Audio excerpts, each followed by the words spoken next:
ગયા લેક્ચરમાં આપણે કેમિસ્ટ્રીની અંદર ચેપ્ટર નંબર 2 દ્રાવણ એના થોડા મુદ્દા જોયા હતા. હવે આગળ શરૂ કરીએ.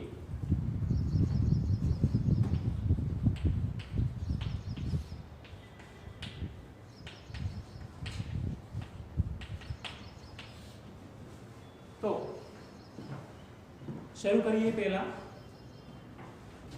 જે મુદ્દા શીખ્યા હતા એને એકવાર યાદ કરી લઈએ. તો એની અંદર દ્રાવણ,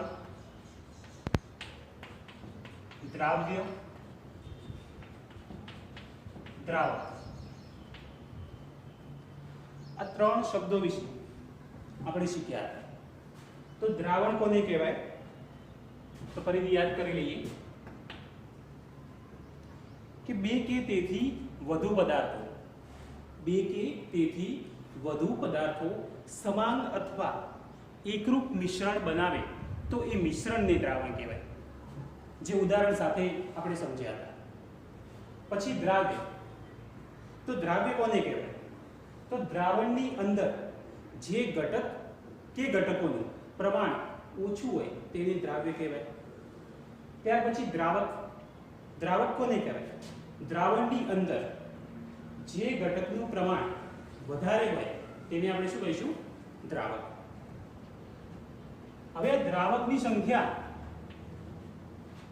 આપણે ઉદાહરણ સાથે જોયું હતું કે દ્રાવક એક જ હોય છે, પરંતુ દ્રાવ્યની સંખ્યા એક કરતો વધારે પણ હોઈ શકે છે. એના ઉપરથી એક વ્યાખ્યા હતી દ્વિઅંગી દ્રાવક. દ્વિઅંગી દ્રાવણ. દ્વિઅંગી એટલે બે અંગો. તો જે દ્રાવણમાં એક જ દ્રાવ્ય અને એક જ દ્રાવક હોય એવા દ્રાવણને દ્વિઅંગી દ્રાવણ કહે છે. ત્યારબાદ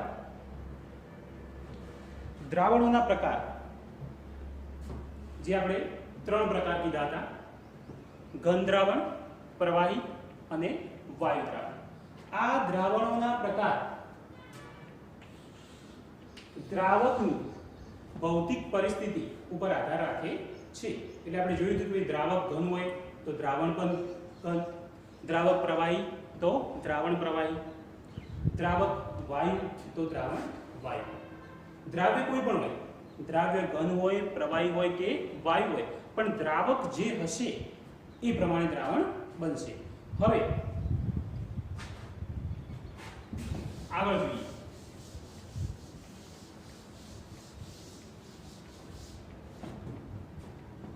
તો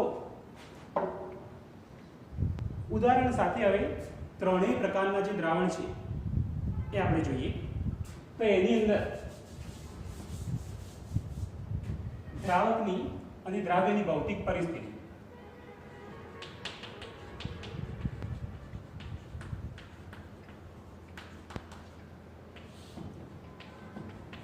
કોષ્ટક બનાવીએ છીએ આપણે. દ્રાવ્ય, દ્રાવક. અહીંયા દ્રાવણનો પ્રકાર તો ત્રણ છે: ઘન દ્રાવણ, વાયુ અને પ્રવાહી.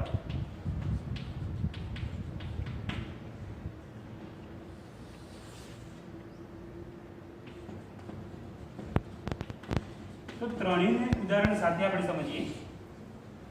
અહીંયા એનું ઉદાહરણ લઈશું આપણે પુસ્તકની અંદર.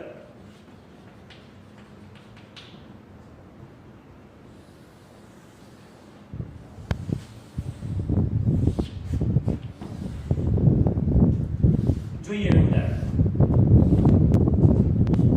તો આપણે જાણીએ છીએ કે દ્રાવણ કોના આધારે નક્કી થાય? દ્રાવકના આધારે.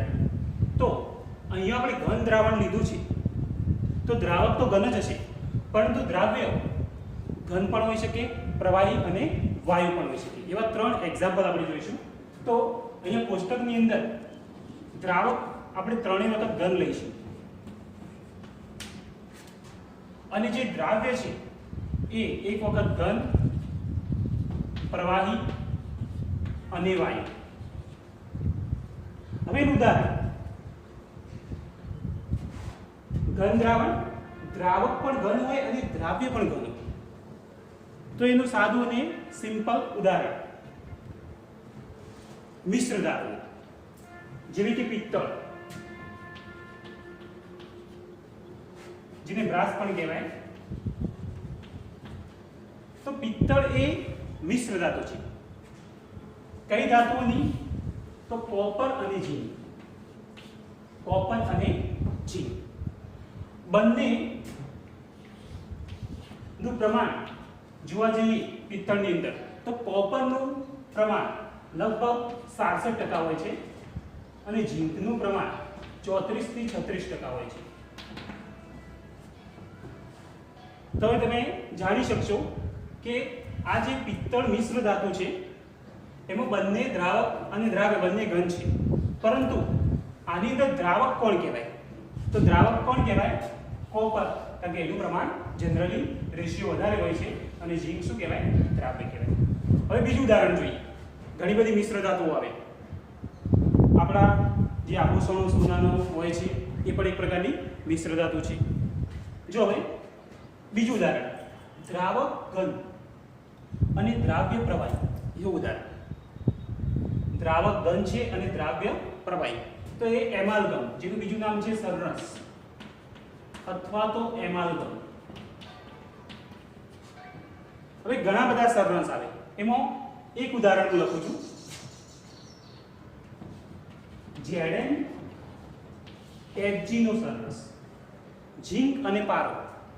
તો તમે જાણો છો ઝીંક ઘન સ્વરૂપે છે અને પારો પ્રવાહી સ્વરૂપે છે, અને આ બંને ધાતુ ભેગી થવાથી સરરસ બને છે અથવા તો એમાલ્ગમ બને છે. તો અહીંયા પિત્તળમાં પણ બે ધાતુ હતી, અહીંયા પણ બે ધાતુ, તો પછી ઉપરવાળા પિત્તળને સરરસ ન કહેવાય? તો ન કહેવાય. સરરસ અથવા તો એમાલ્ગમ જે સરરસ બને છે એની અંદર એક ધાતુ પ્રવાહી હોય છે. અહીંયા પારો જો પ્રવાહી છે એટલા માટે. તો દ્રાવક ઘન હોય, દ્રાવ્ય પ્રવાહી હોય, એવું ઘન દ્રાવણ તો શું આવશે? સરરસ. ત્યારબાદ બીજું ઉદાહરણ ઘન દ્રાવણનું, એની અંદર દ્રાવક ઘન અને દ્રાવ્ય વાયુ. તો એના ઉદાહરણમાં આવશે હાઇડ્રોજન વાયુ નું પીડી એટલે કે પેલેડિયમ ધાતુ થતું શોષણ.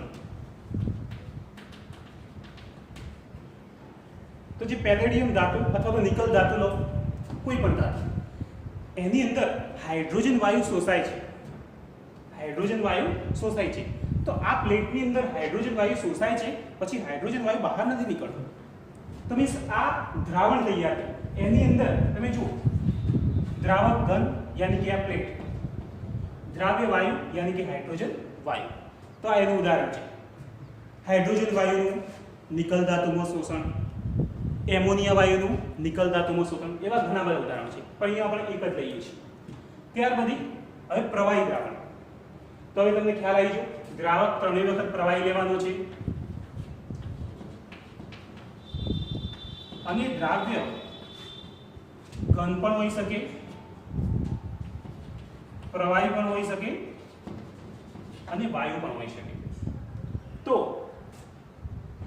અહીંયા દ્રાવક પ્રવાહી અને દ્રાવ્ય ઘન એવું ઉદાહરણ, દ્રાવક પ્રવાહી અને દ્રાવ્ય ઘન.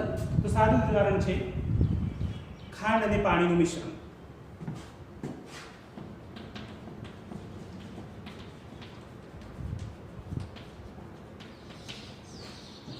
તો ખાંડ અને પાણીનું મિશ્રણ, તો એ જે દ્રાવણ થશે એની અંદર ખાંડ પાણીમાં ઓગળી જાય છે, બરાબર. તો દ્રાવક પ્રવાહી પાણી અને દ્રાવ્ય ઘન યાની કે ખાંડ. ત્યાર પછી પ્રવાહી અને પ્રવાહી બંને પ્રવાહી, દ્રાવક પણ પ્રવાહી અને દ્રાવ્ય પણ પ્રવાહી. તો ઇથેનોલ અને પાણીનું મિશ્રણ. ઇથેનોલ યાની કે એક પ્રકારનો આલ્કોહોલ છે જેનું અણુસૂત્ર C2H5OH અને પાણીનું મિશ્રણ. એની અંદર દ્રાવક તરીકે પાણી લઈશું અને દ્રાવ્ય તરીકે ઇથેનોલ લઈશું. ત્યારબાદ દ્રાવક પ્રવાહી અને દ્રાવ્ય વાયુ હોય એવું પ્રવાહી દ્રાવણ. તો તમે 1600 પર જો તો એની અંદર જે મશીનમાં સોડા હોય કાં તો બોટલમાં સોડા ભરેલા હોય છે, તો એની અંદર CO2 વાયુ, કાર્બન ડાયોક્સાઇડ વાયુ ઊંચા દબાણે પાણીની અંદર ઓગાળેલો હોય છે. તો એ CO2 અને પાણીનું જે દ્રાવણ છે એ પ્રવાહી દ્રાવણ છે. તો એની અંદર દ્રાવ્ય CO2 યાની કે વાયુ થઈ જાય અને દ્રાવક પાણી યાની કે પ્રવાહી. તો CO2 કાર્બન ડાયોક્સાઇડ અને પાણીનું મિશ્રણ. ત્યારબાદ છેલ્લું છે વાયુ દ્રાવણ. તો વાયુ દ્રાવણમાં દ્રાવક આપણે ત્રણેય વખત વાયુ લઈશું. હવે તમને ખ્યાલ આવી ગયો છે કોષ્ટકની અંદર. દ્રાવ્ય ત્રણ પરિસ્થિતિ: ઘન, પ્રવાહી, વાયુ. હવે વાયુ દ્રાવણ એની અંદર દ્રાવક વાયુ અને દ્રાવ્ય પદાર્થ છે એ ઘન છે. તો એનું સાદું ઉદાહરણ તમારા ઘરમાં યા ફિર જાહેર શૌચાલયમાં તમે કપૂરની ગોળી જોઈએ છે. તો એ મૂકવામાં આવે તો 1-2 દિવસ એમ જેમ જેમ દિવસ જતા જાય તો એના જથ્થામાં એના પ્રમાણમાં ઘટાડો થાય છે, એટલે નાની થઈ જાય છે. તો એ જે કપૂર છે એ હવામાં શોષાય છે, હવામાં ભળી જાય છે, N2 અથવા O2 માં ભળી જાય છે. તો એનું ઉદાહરણ આવશે કપૂરનું N2 માં યાની કે નાઇટ્રોજનમાં મિશ્રણ અથવા હવામાં મિશ્રણ. ત્યારબાદ બીજું ઉદાહરણ વાયુ દ્રાવણનું. એની અંદર દ્રાવક વાયુ અને દ્રાવ્ય પ્રવાહી. તો એવું ઉદાહરણ આવશે ભેજવાળી હવા. તો ભેજવાળી હવા એની અંદર જે જનરલી હવાનું પ્રમાણ વધારે હોય અને ભેજનું પ્રમાણ ઓછું હોય તો હવા આપણે શું થયો? વાયુ દ્રાવક થયો અને દ્રાવ્ય કોણ થશે? ભેજ. ત્યારબાદ છેલ્લું ઉદાહરણ બંને વાયુ, દ્રાવક પણ વાયુ અને દ્રાવ્ય પણ વાયુ. તો આપણી આજુબાજુ જે વાતાવરણ બનેલું છે એની અંદર ઘણા બધા વાયુઓનું મિશ્રણ છે. નાઇટ્રોજન, ઓક્સિજન, એ. તો સિમ્પલી કોઈ પણ બે વાયુનું મિશ્રણ લઈ લો, O2 અને N2 નું મિશ્રણ. તો આ દ્રાવણોના પ્રકારનું કોષ્ટક છે. 3 પ્રકાર હતા: ઘન, પ્રવાહી અને વાયુ દ્રાવણ. દ્રાવ્ય અને દ્રાવકની ભૌતિક પરિસ્થિતિને આધારે આપણે ઉદાહરણ લખ્યું. દરેક દ્રાવણનો 3 ઉદાહરણ મેં લખેલો છે. એટલે આમાંથી ટૂંકો પ્રશ્ન પૂછાય છે. હવે નેક્સ્ટ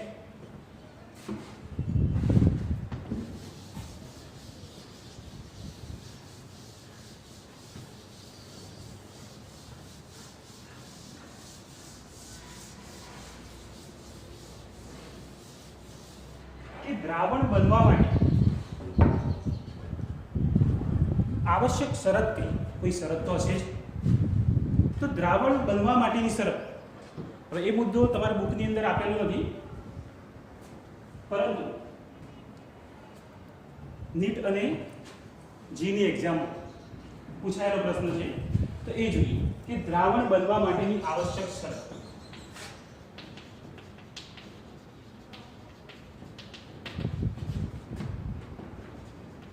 અથવા તો મહત્વની શરત પણ કહેવાય. તો દ્રાવણ બને ક્યારે? તો એના માટેની શરત શું? તો એ શરત આવી છે: જો દ્રાવ્ય અને દ્રાવક વચ્ચે પ્રબળ આકર્ષક આંતરક્રિયા થાય તો દ્રાવણ બન્યું કહેવાય. એટલે એક શરત છે કે ભાઈ દ્રાવણ ક્યારે બને? તો એના બે ઘટકો દ્રાવ્ય અને દ્રાવક બંને વચ્ચે પ્રબળ આકર્ષક આંતરક્રિયા. ઉદાહરણ સાથે સમજીએ. ધારો કે ઇથેનોલ C2H5OH અને પાણીનું મિશ્રણ તૈયાર કરીએ, પાણીનું દ્રાવણ બનાવીએ. આપણે બે ઘટકો છે, ઇથેનોલ અને પાણી. માનો કે પાણી આપણો દ્રાવક છે અને આ દ્રાવ્ય છે. તો આ બંને જ્યારે મિશ્ર થાય છે એટલે આપણે જાણીએ છીએ કે દ્રાવણ બનશે.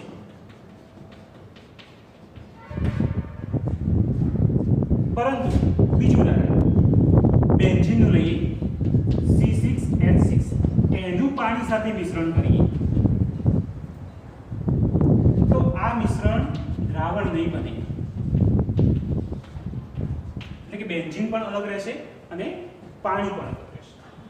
તો એના ઉપરથી નક્કી થયું કે આ જો દ્રાવણ બન્યું છે તો ઇથેનોલ અને પાણી, દ્રાવ્ય અને દ્રાવક, એના વચ્ચે પ્રબળ આકર્ષક આંતરક્રિયા થાય છે.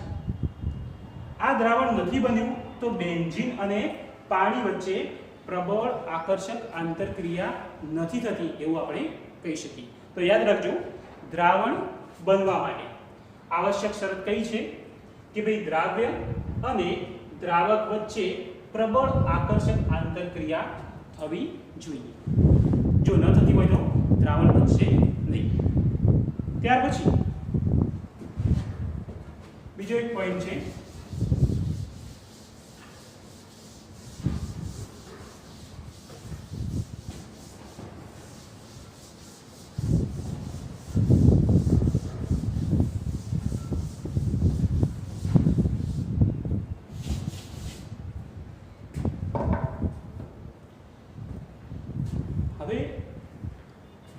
ગયા લેક્ચરમાં આપણે દ્રાવ્ય કણોનો વ્યાસ એ પણ યાદ રાખવાનું છે. દ્રાવ્ય કણોનો વ્યાસ તો કેટલો હોય છે?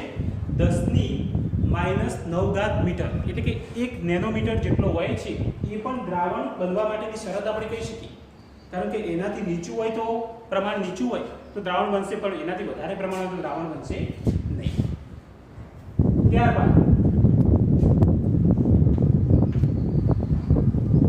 ત્યાર પછીનું જે કોન્સેપ્ટ છે એ નીટ અને જી માટેનો છે, જે બુકની અંદર નથી, એમાંથી વારંવાર ક્વેશ્ચન પૂછાતા હોય છે.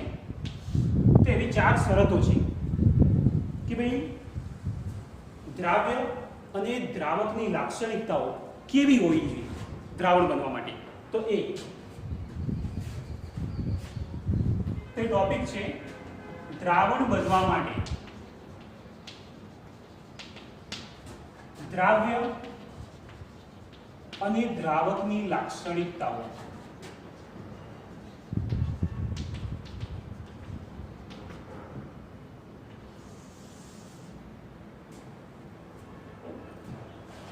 તો એમાં પહેલી લાક્ષણિકતા છે, પહેલી શરત છે, જો કાર્બનિક અણુમાં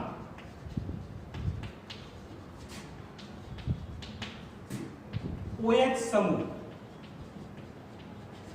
ની સંખ્યા વધુ હોય તો તે સંયોજનો પાણીમાં વધુ દ્રાવ્ય હોય. તો પહેલી શરત આ છે. હવે આના ઉપરથી પ્રશ્ન નીકળે છે એટલે આપણે સમજી લઈએ. જો કાર્બનિક અણુમાં OH સમૂહની સંખ્યા વધારે હોય તો તે સંયોજનો પાણીમાં વધુ દ્રાવ્ય હોય છે. ઉદાહરણ દ્વારા સમજીએ. જેમ કે ઇથેનોલ લઈએ આપણે, CH3 CH2OH. તો આની અંદર OH સમૂહ એની સંખ્યા કેટલી છે? એક OH સમૂહ. ત્યાર પછી ઇથિલિન ગ્લાયકોલ,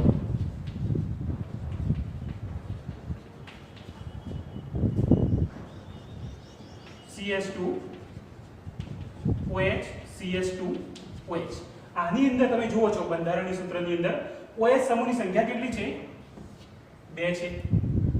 આને ઇથેન 1 2, જો બંને કાર્બન પહેલા અને બીજા કાર્બન ઉપર OH જોડાયેલા છે તો IUPAC પ્રમાણે ઇથેન 1 2 ડાયોલ પણ કહેવાય અથવા તો ઇથિલિન ગ્લાયકોલ. ત્યાર પછી ગ્લિસરીન, ગ્લિસરોલ. તો ગ્લિસરોલ ઉદાહરણ લઈએ તો એની અંદર CH2OH CHOH CH2OH. તો તમે જુઓ આ ગ્લિસરોલની અંદર OH સમૂહની સંખ્યા કેટલી છે? 3. ચોથું એક ઉદાહરણ લઉં ગ્લુકોઝનું. તો ગ્લુકોઝનું सूत्र बायोलॉजी ની અંદર પણ આવે અને કેમિસ્ટ્રી ની અંદર પણ આવે યાર જૈવિક અણુઓમાં તો એનું સૂત્ર આવું છે CHO C OH H C OH H C OH H અહીંયા C OH H અને છેલ્લે CH2OH તો આની અંદર OH સમૂહની સંખ્યા 5 છે. હવે આપણી શરત સમજીએ. શરત શું કહે છે કે જો કાર્બનિક અણુમાં OH સમૂહની સંખ્યા વધારે હોય તો તે સંયોજનમાં પાણીમાં વધુ દ્રાવ્ય હોય છે. બે ચાર ઉદાહરણ છે. ઇથેનોલ એમાં OH સમૂહ 1 છે, ઇથિલિન ગ્લાયકોલ એમાં 2, ગ્લિસરોલ 3, ગ્લુકોઝ 5. તો હવે તમે કહી શકશો કે કયો ઘટક અથવા કયો કાર્બનિક અણુ પાણીમાં વધુ દ્રાવ્ય છે તો કયો છે ગ્લુકોઝ. હવે નીટની અંદર એવો એમસીક્યુ પૂછાય આવા ચાર ઓપ્શન આપેલા હોય અને પાણીમાં દ્રાવ્ય હોય પાણીમાં વધુ દ્રાવ્ય હોય કે એના ચડતા ક્રમમાં કો તો ઉતરતા ક્રમમાં ગોઠવો આવો પ્રશ્ન છે. તો તમે જાણો છો ચડતો ક્રમ ને ઉતરતો ક્રમ જો આ ચારની લાક્ષણિકતાઓ અથવા તો શરત જાણતા હોય તો તમે ચડતા ક્રમમાં અથવા ઉતરતા ક્રમમાં ગોઠવી શકો. યાર તો કયું સંયોજન પાણીમાં વધુ દ્રાવ્ય બનશે ગ્લુકોઝ. યાર ત્યારબાદ ઉતરતો ક્રમ લઈએ તો પછી ગ્લિસરોલ ઇથિલિન ગ્લાયકોલ. ચડતો ક્રમ લેવો હોય તો પહેલા ઓછું દ્રાવ્ય હોય એવું આવે પછી એનાથી થોડું વધારે એનાથી થોડું વધારે એનાથી થોડું વધારે. તો ચડતા ક્રમમાં પહેલા ઇથેનોલ ઇથિલિન ગ્લાયકોલ પછી ગ્લિસરોલ ને પછી ગ્લુકોઝ. તો શરત બરાબર યાદ કરી લેજો કે ભાઈ કાર્બનિક સંયોજન અથવા કાર્બનિક અણુમાં OH સમૂહની સંખ્યા વધારે હોય તો પાણીમાં વધુ દ્રાવ્ય. હવે બીજી શરત. તો બીજી શરત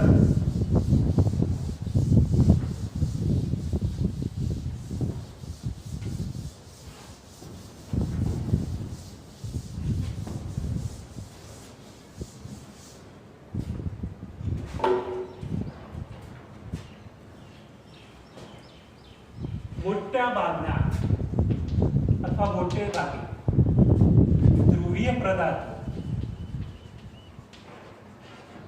ધ્રુવીય દ્રાવકોમાં દ્રાવ્ય હોય છે.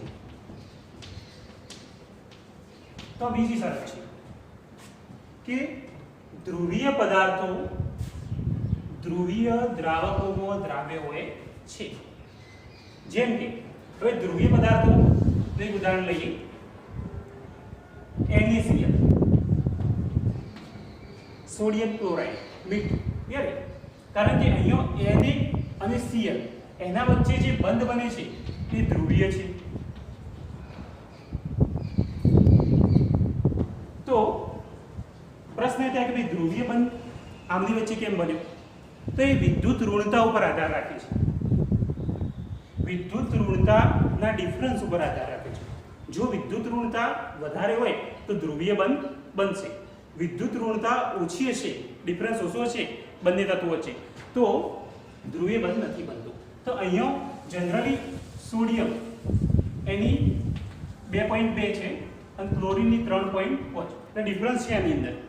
તો સોડિયમ ક્લોરાઇડ Na અને Cl એના વચ્ચે જે બંધ બન્યો ધ્રુવીય તો NaCl કેવો પદાર્થ થયો ધ્રુવીય પદાર્થ. ત્યારબાદ H2O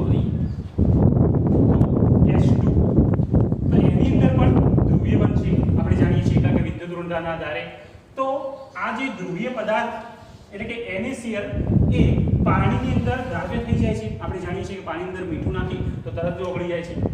તો બીજી શરત આવી છે કે મોટા ભાગના ધ્રુવીય પદાર્થો ધ્રુવીય દ્રાવકોમાં દ્રાવ્ય હોય છે.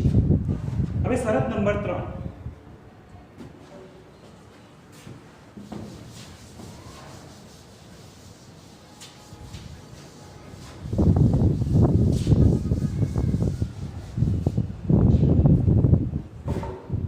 ત્રીજી શરત જોઈએ.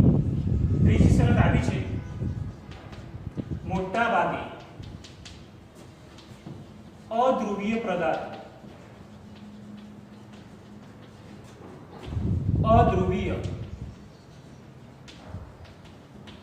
દ્રાવકોમાં દ્રાવ્ય હોય છે। ત્રીજી શરત આ છે કે અધ્રુવીય પદાર્થો અધ્રુવીય દ્રાવકોમાં દ્રાવ્ય હોય છે। હવે પ્રશ્ન થાય કે ભાઈ અધ્રુવીય પદાર્થો કયા? તો અધ્રુવીય પદાર્થો કે જેની અંદર કાર્બન અને હાઇડ્રોજન બે તત્વોનું જોડાણ જોવા મળે, જેમ કે બેન્ઝીન। બેન્ઝીનનું બંધારણ આવું છે, તો આ છે બેન્ઝીન C6H6, તો અધ્રુવીય પદાર્થ। ત્યાર પછી આ છે બેન્ઝીન। બીજું એક ઉદાહરણ લઉં, નેપ્થેલિન। તો નેપ્થેલિનનું બંધારણ આવું છે,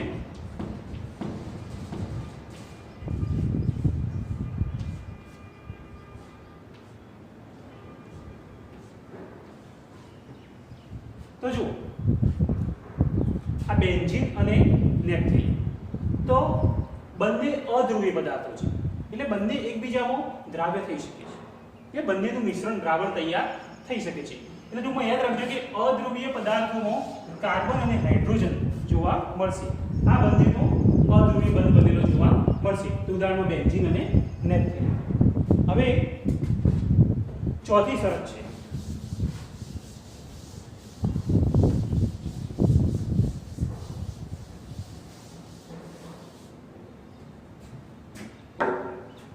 છે એ છે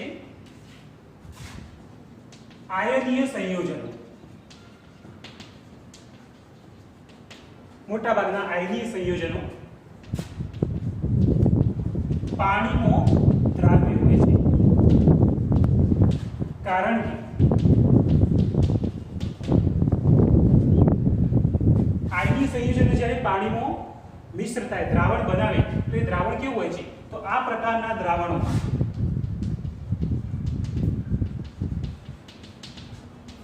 આયનોની આસપાસ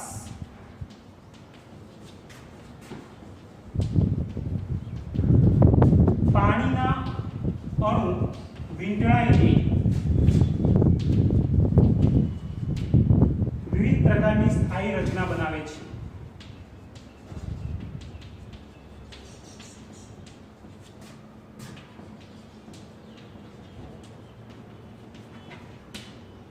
તો ચોથી શરત છે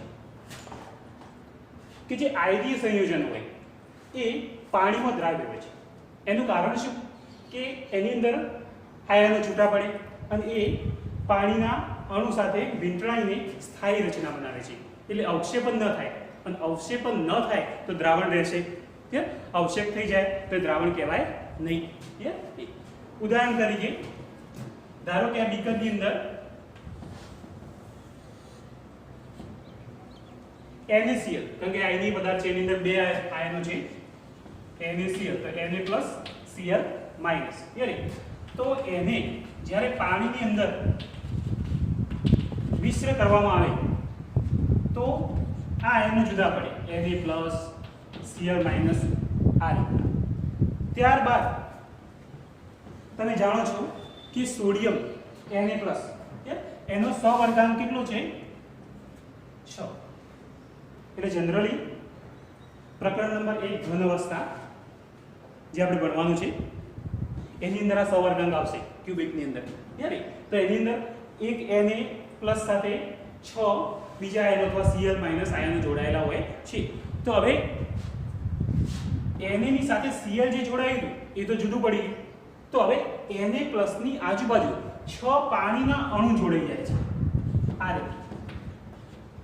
એ જ રીતના Cl- એની આજુબાજુ પણ, અને પછી આ બંને આયનો ભેગા થઈ શકતા નથી, ડિસ્ટન્સ જળવાઈ રહે છે, એટલે કે અવક્ષેપન થતું નથી, તો કમ્પ્લીટ આ દ્રાવણ તૈયાર થાય છે।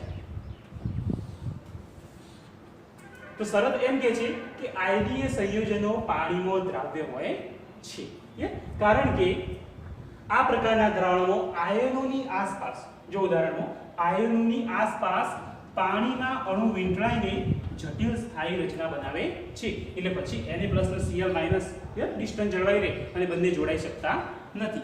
તો આ 4 શરતો હતી. તો આના ઉપરથી નીટની અંદર પ્રશ્નો પૂછાતા હોય છે, તો ખાસ યાદ કરી લેજો. કઈ શરતો હતી? તો નંબર 1 ફરીથી યાદ કરી લઈએ કે કાર્બનિક અણુમાં OH સમૂહની સંખ્યા વધારે હોય તો પાણીમાં વધુ દ્રાવ્ય, OH સમૂહની સંખ્યા ઓછી હોય તો પાણીમાં ઓછું દ્રાવ્ય. નંબર 2 બીજી શરતની કે મોટા ભાગના ધ્રુવીય પદાર્થો ધ્રુવીય દ્રાવકોમાં દ્રાવ્ય હોય છે. એની અંદર પણ આપણે ઉદાહરણ લીધું હતું, NaCl અને પાણી. ત્યારબાદ ત્રીજું હતું મોટા ભાગના અધ્રુવીય પદાર્થો અધ્રુવીય દ્રાવકોમાં દ્રાવ્ય હોય છે. એનું પણ આપણે ઉદાહરણ લીધું હતું, બેન્ઝીન અને નેપ્થેલિન. ચોથા નંબર કે મોટા ભાગના આયનીય પદાર્થો પાણીમાં દ્રાવ્ય હોય છે, કારણ કે એની અંદર જે આયન હોય છે એની આસપાસ પાણીના અણુ વીંટળાઈને જટિલ સ્થાયી રચના બનાવે છે. તો આ જે 4 શરતો હતી તો એ બરાબર તૈયાર કરી લેજો અને નોટ પણ કરી લેજો. એના ઉપરથી ઘણા પ્રશ્નો પૂછાતા હોય છે. તો મિત્રો અહીં આપણે સ્ટોપ કરીએ છીએ. હવે આગળનો ટોપિક નેક્સ્ટ લેક્ચરમાં જોઈશું.